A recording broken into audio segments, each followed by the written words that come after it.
Hello बच्चों, good morning. आज हम वर्कशीट नंबर 76 के अंदर चैप्टर नंबर 1 में यानी कि चैप्टर नंबर 1 है और रिवीजन भी आपका 1 है, यानी कि आज से आपका रिवीजन शुरू हो रहा है। और इसके अंदर हम रियल नंबर्स का रिवीजन करने वाले हैं। बच्चों, पिछली जो आपकी वर्कशीट थी उसमें हमने सिलेबस देखा था। तो जो हमने पिछली वर्कशीट थी उसमें क्या किया था, हमने उसमें रिवीजन नहीं किया था। हमने सिर्फ उसमें जो पेपर था हमारा, उस पेपर का हमने क्या पैटर्न था, किस किस तरीके के क्वेश्चंस आए थे और साथ में वो क्वेश्चंस कितने कितने मार्क्स के थे और पेपर कितने पार्ट्स में डिवाइड था, हमने ये सब सीखा था। क्योंकि वो बहुत ही इम्पोर्टेंट है। जब तक हमें ये नहीं पता कि हमारा पेपर किस तरीके से आने वाला है, कैसे, तो हम अपनी स्ट्रेटजी नहीं बना सकते। तो वो हमने पता कर लिया है। तो आज से हमारा रिवीजन शुरू हो गया है रियल नंबर्स। तो चलिए मैं आपको थोड़ा थोड़ा बताती हूँ। इसमें एक बार आपको रिमाइंड भी हो जाएगा और आपका अच्छे से आपको कंसेप्ट्स भी क्लियर हो जाएंगे। तो उससे पहले बच्चों, आप चैनल को ज़रूर सब्सक्राइब करें। आपका इस तरीके से सब्सक्राइब लिखा हुआ है और आप सब्सक्राइब करें और साथ में बेल आइकन को भी प्रेस करें ताकि आपको मेरी आने वाली वीडियो के सारे नोटिफिकेशंस मिल जाएं। तो चलिए स्टार्ट करते हैं। और उससे पहले बच्चों, अगर आपको पसंद आएगा यानी कि आपको समझ आएगा तो आप उसको लाइक ज़रूर कीजिए और बाकी फ्रेंड्स और स्टूडेंट्स और रिलेटिव्स को शेयर भी कीजिए ताकि उन बच्चों की भी हेल्प हो सके। थैंक यू बच्चों। चलिए आप स्टार्ट करते हैं। हाँ, तो आपका जो डेसिमल एक्सप्रेशन है वो आपका 2 टाइप्स का, एक रेशनल एंड एक इरेशनल। तो जो रेशनल होता है आपको पता है, अब डेफिनेशन भी आपसे पूछी जाती है तो आप सीधा यही बताते हैं कि जो रेशनल नंबर्स होते हैं वो can be right in the form of P upon Q, यानी कि पी अपॉन क्यू के रूप में लिख सकते हैं। और साथ में हम कहते हैं कि जो आपका डिनोमिनेटर है क्यू, वो आपका 0 के इक्वल नहीं है, यानी कि Q is not equal to 0। I think आपको ये चीज़ें क्लियर हुई होगी। उसके बाद जो आपका रेशनल नंबर है वो 2 टाइप्स का होता है। एक तो आपका टर्मिनेटिंग, एक होता है आपका नॉन टर्मिनेटिंग रिपीटिंग। देखिए नाम में ही छिपा हुआ है इसका सारा आंसर। टर्मिनेट मतलब जो टर्मिनेट हो चुका है, फिनिश हो चुका है। तो यानी कि जिसका आंसर डेसिमल के बाद कहीं एंड हो जाए, यानी कि आपका जो रिमाइंडर है वो आपका 0 बन जाए, वो आपकी कहलाती है टर्मिनेटिंग टर्म। और कह सकते हैं कि जिसका डिनोमिनेटर 2 और 5 की प्रोडक्ट के रूप में हो, जैसे कि यहाँ पे आपको दिखाया हुआ है, ये देखिए, ये 2 और 5 इन दोनों की प्रोडक्ट के रूप में है, चाहे पावर कितनी भी हो। यहाँ पे आपका इस तरीके से 5 की पावर 2 दिया है, तो ये भी आपका 2 और 5 की ही प्रोडक्ट में है। तो यहाँ पर आपका ये कैसा हो जाएगा, ये आपका टर्मिनेट हो जाएगा।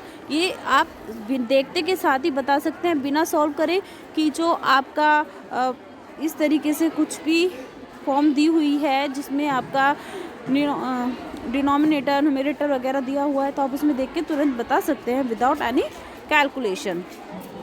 चलिए आगे स्टार्ट करते हैं। इसके बाद आपका दूसरा टाइप जो होता है रेशनल का, वो होता है non terminating and repeating. Non terminating बोले तो कि नॉन टर्मिनेट, जो टर्मिनेट नहीं होगा, यानी कि वो आगे तक चलता रहेगा, उसको कोई एंड नहीं होगा। तो ये तो चीज़ आपको क्लियर हो गई होगी। रिपीटिंग, नॉन टर्मिनेट भी होगा और रिपीटिंग भी होगा, यानी कि जो भी आपकी संख्या आएगी, जो भी आपका नंबर आएगा आपके आगे, वो आपका रिपीट होगा और लेकिन फिनिश नहीं होगा। जैसे अगर आप 1 को 3 से डिवाइड करते हैं तो आपको पता है कि आपका 0.3333 ये चलता ही रहेगा। 3 एक ऐसी डिजिट है जो रिपीट भी हो रही है और ये आपका नॉन टर्मिनेट है, यानी कि ख़त्म भी नहीं होगा। और आपका ये किस फॉर्म में होगा, तो देखिए यहाँ पे अगर ये आपका इस फॉर्म में लिखा हुआ है तो 2, 5 केवल 2 और 5 के प्रोडक्ट के फॉर्म में नहीं होगा। इसमें कोई और ऐसी संख्या होगी जिससे वो 0 नहीं बन सकता। जैसे कि यहाँ पे 2, 5 और 7 की प्रोडक्ट है, तो ये आपका नॉन टर्मिनेटिंग रिपीटिंग होगा। आई थिंक आपको ये चीज़ें क्लियर हो गई होगी। तो ये जो चीज़ है देखो, बार, ऊपर बार का मतलब क्या होता है कि ये पूरी की पूरी संख्या रिपीट होगी। ये 8 तक है तो इसका मतलब 8 के बाद फिर से आपका 1, 2, 3, 4, 5, 6, 7, 8 आएगा। फिर से उसके बाद फिर से 1, 2, 3, चाहे आप 10 पेज भर लीजिए, सॉल्व करते करते ये ख़त्म नहीं होगा। तो इस तरीके से हमने जो देख लिया कि जो हमारा रेशनल नंबर है वो हमारा 2 टाइप्स का हो, terminating and non terminating repeating. इसके बाद है हमारा irrational number, and irrational number आपका किस टाइप का होता है, नॉन टर्मिनेटिंग एंड आपका नॉन रिपीटिंग।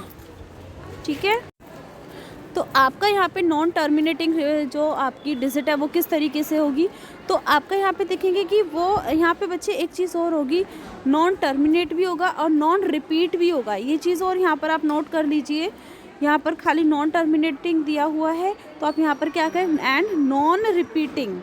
ठीक है, आपका रिपीट भी नहीं होगा।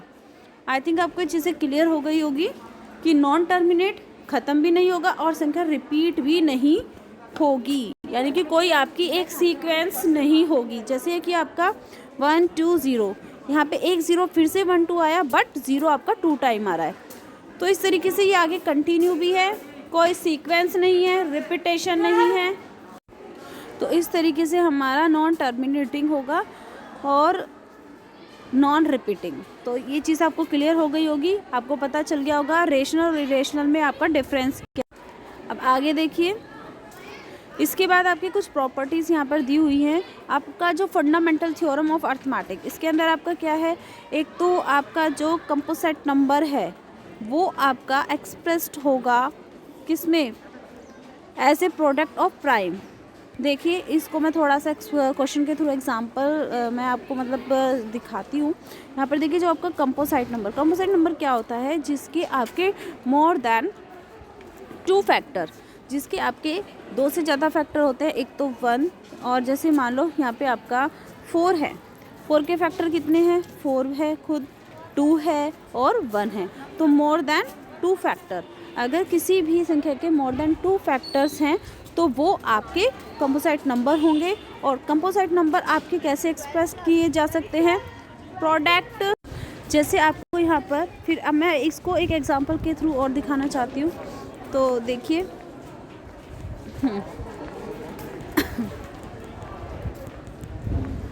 जैसे कि आपको एक एग्जांपल हम ले लेते हैं कोई,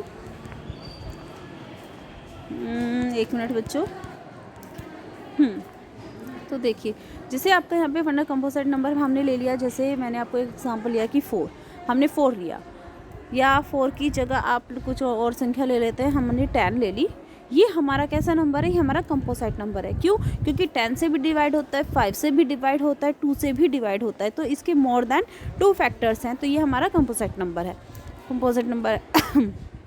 कंपोजिट नंबर इसके बाद हमारा क्या है, प्रोडक्ट हम क्या लेंगे इसको, ये 2 5 जा 10 हो गया, और इसके बाद 5 1 जा 5 हो गया।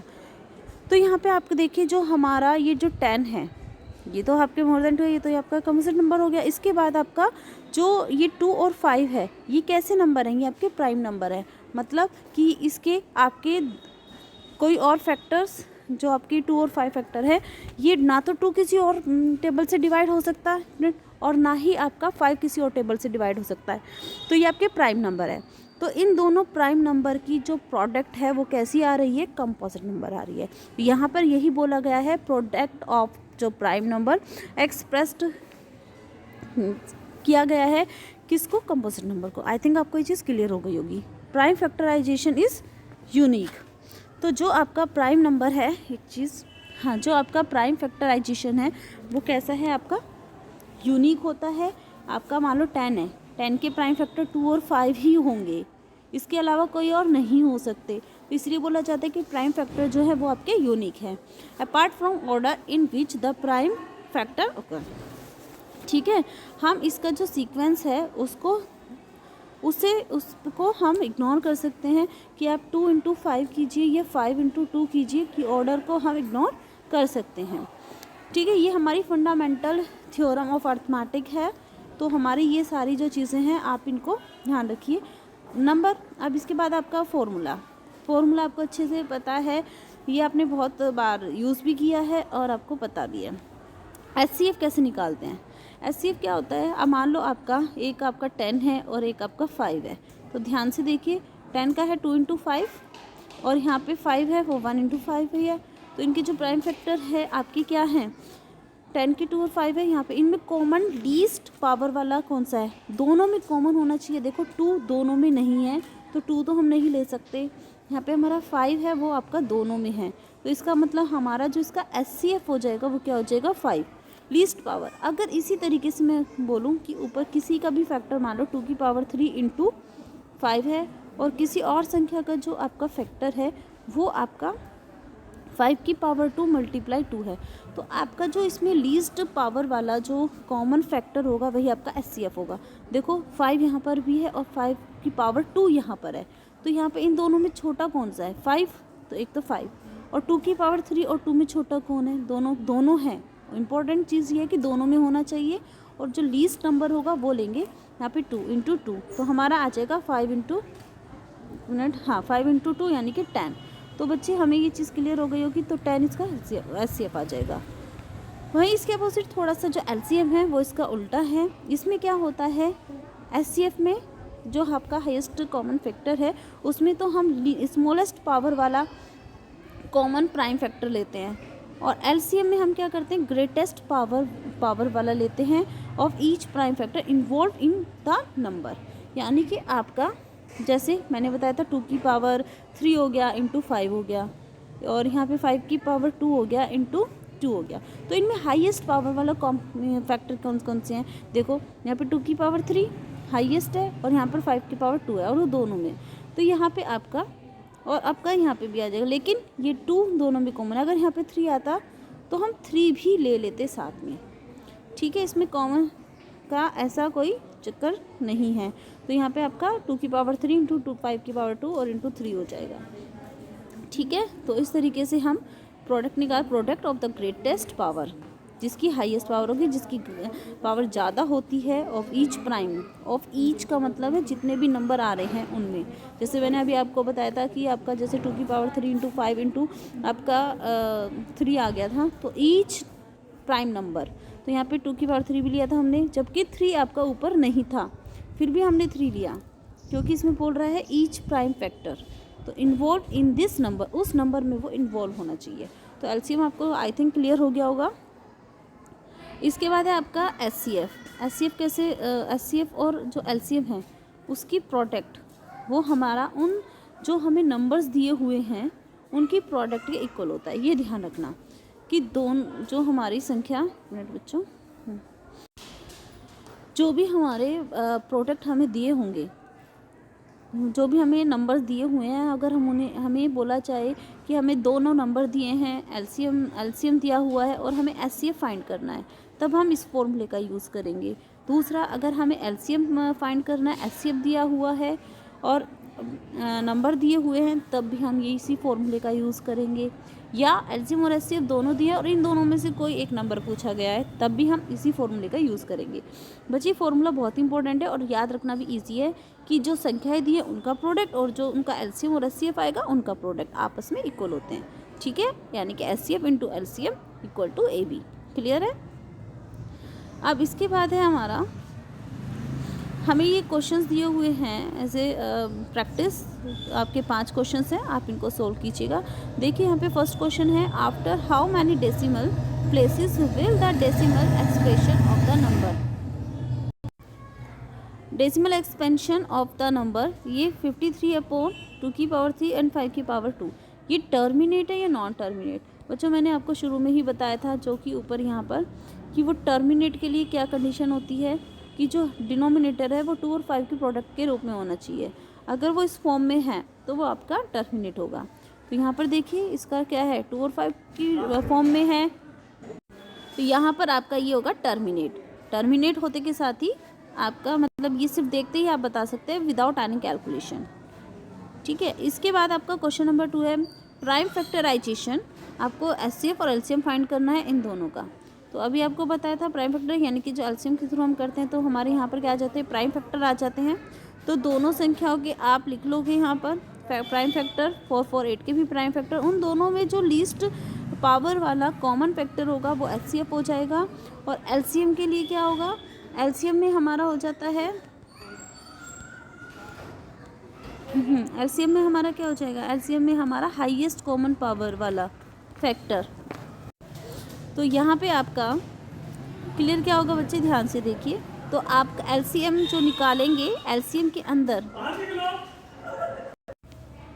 तो जो आपका एलसीएम है, एलसीएम में भी हमारा यहाँ पर क्या हो जाएगा, तो एलसीएम में आप हाईएस्ट, सॉरी, जो आपकी लीस्ट, यहाँ पे देखो एचसीएफ में हमने क्या किया था, ये इन दोनों के जो प्राइम फैक्टर थे उसमें हमने एचसीएफ के अंदर लीस्ट पावर वाला, और जो हमारा एलसीएम था उसमें हम जो हाईएस्ट पावर वाला फैक्टर होगा, कॉमन फैक्टर होगा वो, और प्लस जो बाकी के भी नंबर होंगे जो बचेंगे वो, तो उनकी प्रोडक्ट करने के बाद हमारा एलसीएम आ जाएगा। क्वेश्चन नंबर 3 आप खुद करेंगे, ये बहुत बार हो चुका है। √2 ये आपके एक प्री बोर्ड के एग्ज़ाम में भी आया था कि √2 इज़ एन इरेशनल नंबर, ये आपको निकालना है। तो ये आप बहुत आसानी से कर सकते हैं कि अगर हम इरेशनल है तो हम इसको उल्टा लेकर चलते हैं कि इरेशनल क्यों, हम तो इसको रेशनल लेकर चलेंगे। तो हम रेशनल मानकर, अगर ये रेशनल है तो ये P/Q की फॉर्म में भी होगा इस तरीके से। तो अगर यानी इससे क्या है, अगर हमने Q से P को डिवाइड किया तो हमें आंसर क्या मिला, √2। फिर हम दोनों तरफ का स्क्वायर करेंगे, ये मैंने आपको हिंट दे दिया है, आगे का प्रोसेस आप खुद करेंगे। क्वेश्चन नंबर 4 में आपका क्या है, आपको without actually performing the long division, आपको लॉन्ग डिवीज़न नहीं करना, आपको लॉन्ग डिवीज़न यहाँ पर नहीं करना है। आपको विदाउट एनी कैलकुलेशन आपको देख के बताना है कि टर्मिनेटिंग टर्म है या नॉन टर्मिनेटिंग रिपीटिंग, ठीक है। उसके लिए हमारा क्या है, आपने देखा यहाँ पे डिनोमिनेटर आपका 1600 है, तो आप इसका एलसीएम लेके इसके प्राइम फैक्टर कर लीजिए। प्राइम फैक्टर करने के बाद आप ये देखिए क्या वो 2 और 5 की ही फॉर्म में है या वो उसके साथ कुछ और भी आपका ऐसा और प्राइम नंबर है। अगर वो केवल 2 और 5 की फॉर्म में है तो फिर वो आपका टर्मिनेटिंग होगा। अदरवाइज जैसे सेकंड पोर्शन देखिए, आपका यहाँ पे 2 भी है, 5 है, बट एक और आ गया 7, तो 7 आते ही आपका नॉन रिपीटिंग हो जाएगा, ठीक है। आई थिंक आपको ये क्लियर हो गया होगा। तो इस तरीके से आप करेंगे। क्वेश्चन नंबर 5 में भी आप देख के बता सकते हैं कि रेशनल है, इरेशनल है। आप ध्यान से देखिए, ये आपका टर्मिनेट हो चुका है, यहाँ पर आपका डॉट डॉट डॉट नहीं है, इसका मतलब ये टर्मिनेट है, और टर्मिनेटिंग टर्म किसके अंदर आती है, रेशनल के अंदर। सेकंड वाला जो पार्ट है उसमें देखिए आपका ये 110 है, 10, फिर 1100, यानी कि कोई सीक्वेंस एक सिंगल सीक्वेंस फॉलो नहीं कर रहा है, तो यहाँ पर और ये टर्मिनेट भी नहीं हो रहा है। तो आपकी ये इरेशनल की कंडीशन है कि ना तो वो टर्मिनेट होगा और ना ही वो रिपीट होगा, तो वो होता है इरेशनल। तो ये आपका हो जाएगा इरेशनल। एंड थर्ड पार्ट इस, ये देखो बार है, इसका मतलब क्या है, रिपीट हो रहा है, ठीक है, रिपीट हो रहा है, सेम सीक्वेंस होगी, तो ये आपका रेशनल। आई थिंक आपको चीज़ें समझ में आएगी बच्चों। अगर आपको समझ में आई है तो आप इसको लाइक ज़रूर कीजिए और अपने बाकी फ्रेंड्स को शेयर कीजिए, और साथ में बच्चों सब्सक्राइब करना न भूलें। आपके चैनल के नाम के नीचे ही लिखा हुआ है सब्सक्राइब, तो आप इसको कंप्लीट कर लीजिए और साथ में बेल आइकन को ज़रूर प्रेस कीजिए ताकि आपको मेरी नई वीडियो जैसे ही अपलोड हो आपको नोटिफिकेशन मिल जाए। उम्मीद करती हूँ आपको समझ आया होगा। थैंक यू बच्चों।